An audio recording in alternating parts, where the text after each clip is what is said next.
Estamos de regreso con información de utilidad y está con nosotros Eduardo Salas, director general de fiscalización de Marcelo de los Santos Moore Global. Bienvenido, Eduardo, ¿cómo estás? Muy bien, Erika, buenos días. En un ratito más vamos a estar enlazando a Marcelo de los Santos, director general de la misma firma, pero vamos platicando de qué es lo que está sucediendo con las nuevas disposiciones con las que nos topamos en este 2026. Y es que antes de cerrar el 2025 ya nos habías advertido, por ejemplo, la posibilidad de la cancelación de los sellos del certificado de sello digital y de los riesgos que esto significaba. Sin embargo, hay nuevas causantes de cancelación, Eduardo. Sí, Cuéntanos. ¿qué tal? Buenos días. Mira, sí, básicamente este nuevo ejercicio hicieron varias modificaciones y estas nuevas causantes van específicamente a temas de la facturación, ¿no? Temas de materialidad, tema de que los contribuyentes emitan de forma correctamente, oportunamente la factura y que no tengan operaciones, como lo denomina el SAT, con factureras Sí. y que pueda ser susceptible a una evasión fiscal.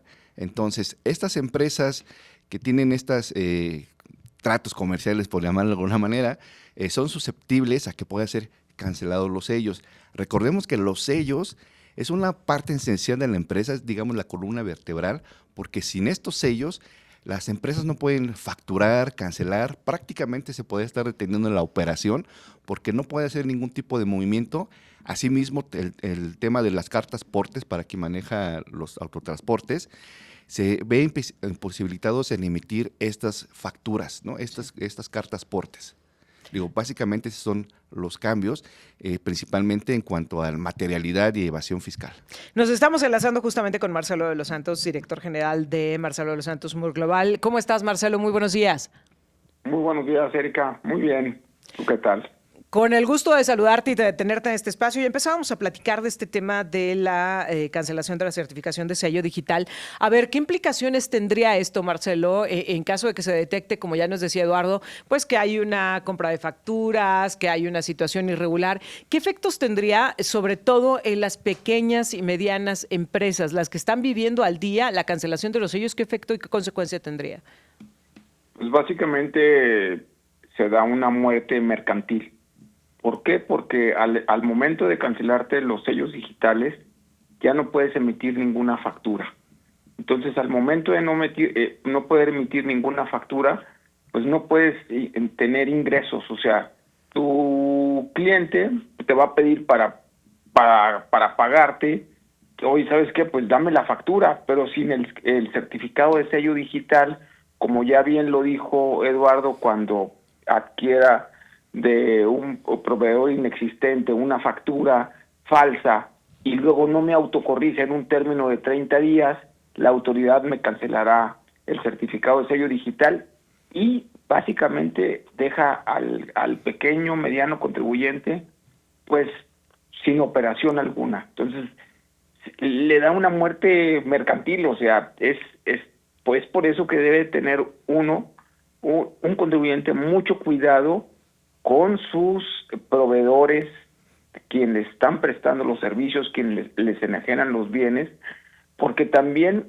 otro parámetro que dice la ley ahora dice, ¿sabes qué? Si tú tienes un crédito firme, vamos a decir, y lo impugnas, vamos a decir que son 200,000 pesos, sí, y emites una factura de 4 veces ese crédito firme, 800, de más de 4 veces esos 200,000 pesos serían 800,000 pesos.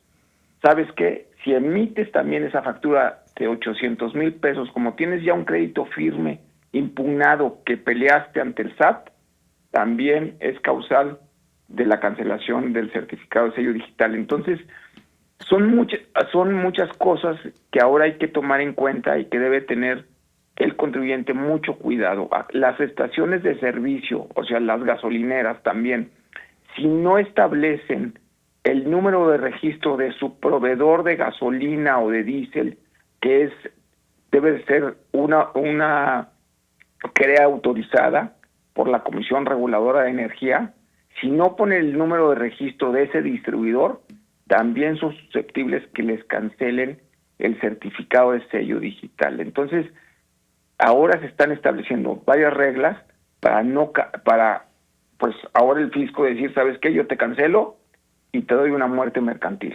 Entonces hay que tener mucho cuidado con eso. Ahora, Eduardo, una vez que se da la cancelación del certificado de sello digital, ¿cuánto tiempo puede tomar el llevar a cabo una aclaración y el poder recuperar tu operación?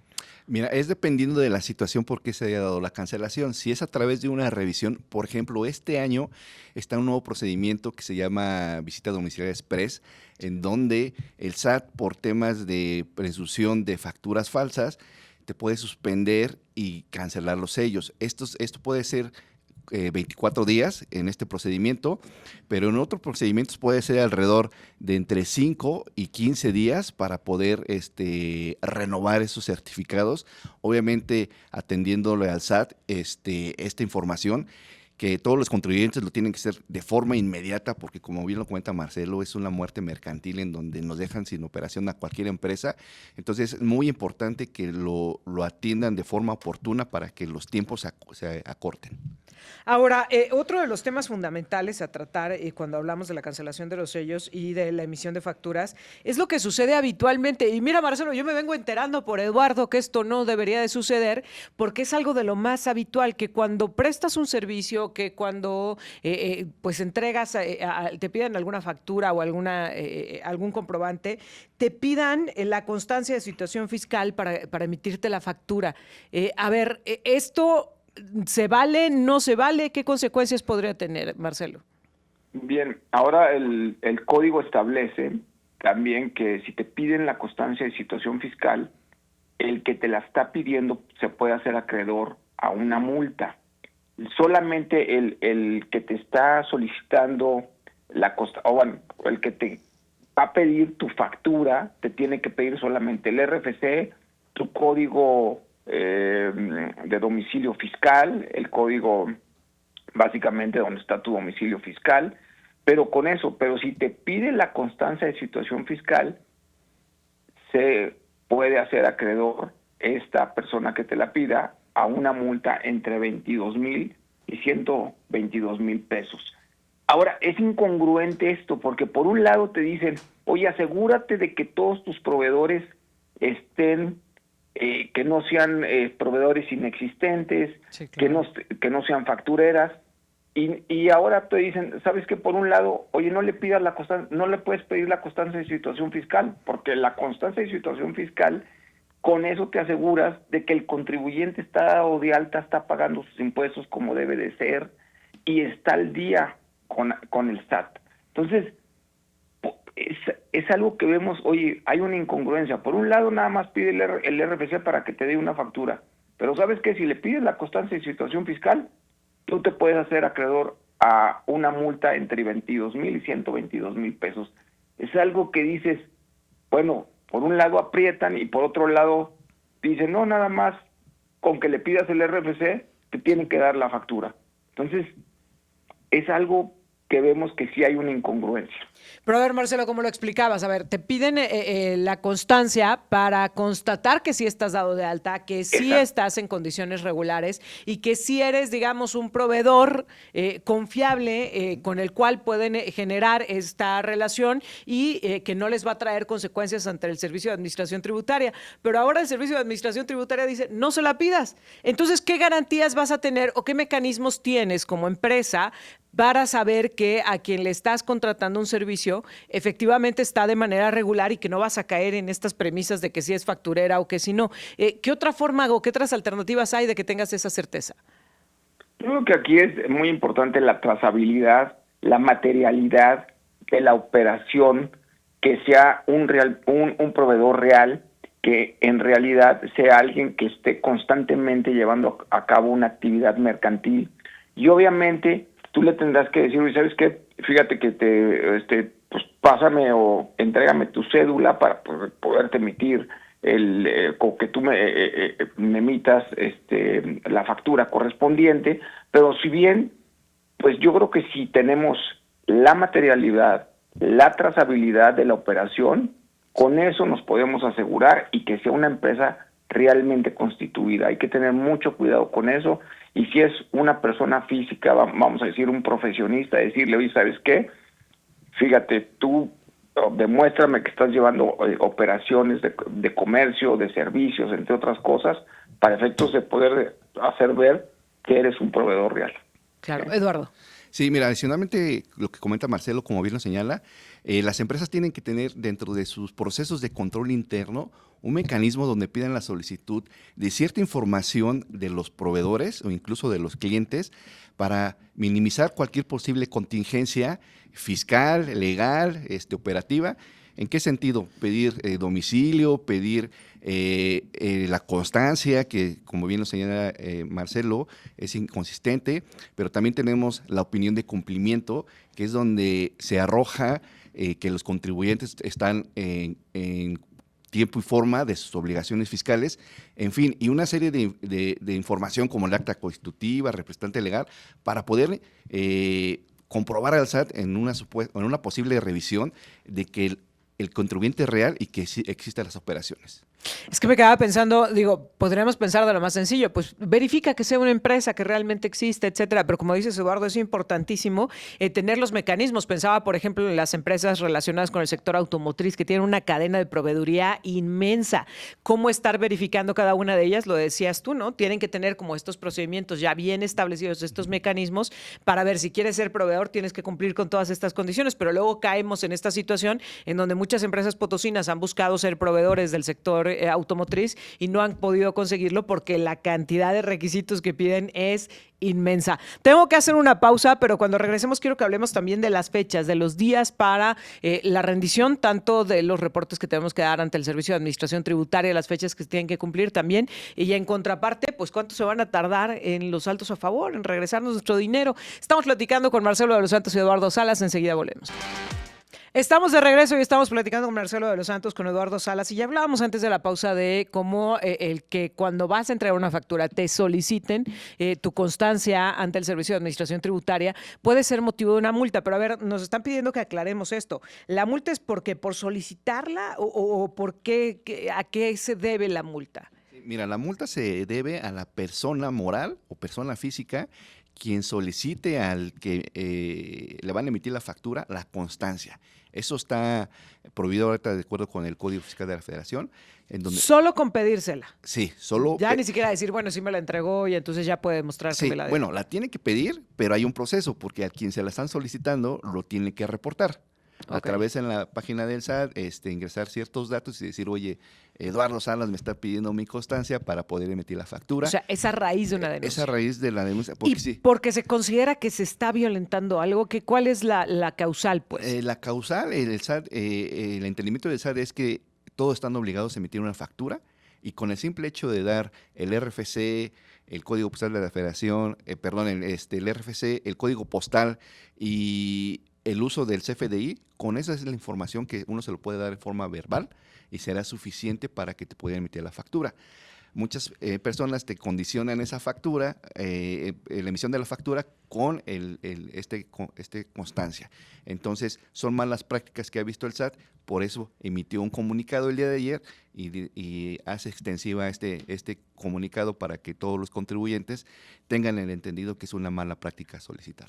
Ahora, nos preguntan también, Marcelo, ¿qué pasa con las empresas que le solicitan al momento de la contratación justamente esta misma constancia de alta ante el Servicio de Administración Tributaria a la persona a la que están contratando o a sus colaboradores? ¿Ahí también aplica el tema de la multa? No, básicamente, aquí, como ya bien lo comentó Eduardo, es básicamente el proveedor que nos va a dar el servicio es al que no le puedo pedir la constancia de situación fiscal.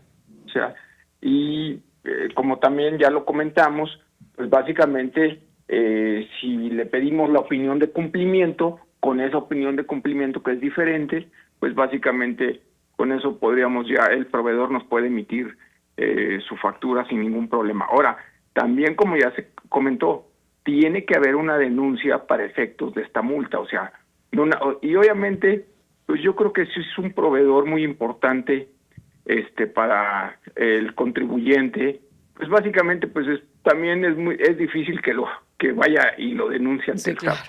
Es la verdad, sí. Sí, claro, si me va a contratar un monto Claro. considerable o es de mis principales clientes, pues no va a ser muy difícil que se presente una denuncia en estos términos.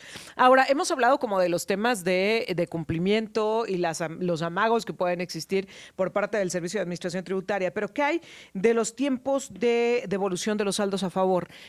Sabemos que esto es, pues digamos, de las acciones que motivan más el cumplimiento de las responsabilidades, el pensar, bueno, pero en algún momento el saldo a favor va a regresar a mí, voy a tener un beneficio. ¿Qué se está planteando con respecto a esto en este 2026, Eduardo? Mira, justamente están las personas casi por presentar sus declaraciones de 2025, personas morales hasta el 31 de marzo y las personas físicas hasta el mes de abril. Para efectos de personas físicas, una vez que presentan su declaración anual, de forma automática pueden solicitar la devolución del ICR. Generalmente o en promedio el SAT lo devuelve entre de 5 a 15 días hábiles. La propuesta del SAT es que con estas mejoras de fiscalización se está como comprometiendo a devolverlas en 5 días para personas físicas. Obviamente que cumplan, que no lo requieran. O sea, si en el primer filtro el SAT verifica que la información es correcta, en 5 días, tentativamente, te estará devolviendo tu saldo a favor de ICR. Por otra parte, para las personas morales, sí va a ser un procedimiento un poco más tardado. Para las personas morales se tarda en promedio, de acuerdo con la ley, 40 días, porque sí es una revisión más extensa, pero te está diciendo que te lo va a regresar en 30 días. Igual, en las mismas condiciones de que te va a revisar, de que cuadren tus CFDI de ingresos, tus deducciones, claro, y le haga sentido toda la información que presentan a través de la declaración anual. Marcelo, ¿cuáles serían las causales o digamos los temas que podrían complicar que esta devolución del saldo a favor se dé en estos tiempos que nos ha platicado Eduardo? Pues una de las causales es de que no proceda alguna de las deducciones del contribuyente y como la inteligencia artificial del SAT ya hace cruces masivos y puede ver que ese proveedor a lo mejor que hizo el contribuyente la deducción de ese proveedor no está cumpliendo con sus obligaciones fiscales, en ese momento esa devolución que es en teoría automática y como ya bien lo comentó Eduardo, que ahora la persona física puede tener la devolución del ISR en 5 días en lugar de 10 y la persona moral la devolución la puede tener en 30 días en lugar de 40, en ese momento la misma inteligencia artificial del SAT le va a dar una bandera roja al SAT y le va a decir, mira, aguas con este contribuyente, no le devuelvas. ¿Por qué? Porque estamos viendo que hay incongruencia en sus deducciones de algún proveedor que no está cumpliendo con sus obligaciones fiscales. Por lo mismo de los cruces masivos que ya hace el Servicio de Administración Tributaria. Claro. Ahora, en contraparte, Marcelo, ¿cuáles serían, digamos, las acciones que podríamos llevar a cabo para garantizar que esta devolución sea lo más ágil posible? Bueno, ahí sí, por ejemplo, nosotros, o sea, aquí de inmediato que se presente la declaración anual, ya automáticamente ahí pedir en la misma declaración anual la devolución como persona física para que de inmediato porque ahí lo anotas. Y en la parte de la persona moral, pues llevar a cabo la solicitud de devolución a la brevedad posible para que se den en los tiempos ahora de 30 días, que es un beneficio para el contribuyente. ¿Sí? Claro. Eduardo, ¿cuáles son los errores más comunes que cometemos en estas declaraciones y que impiden el tema de la devolución? Básicamente no verificar los ingresos, porque existen ingresos duplicados, que no cancelan las facturas. Muchas personas creen que hacer una nota de crédito cancela una factura, lo cual es incorrecto.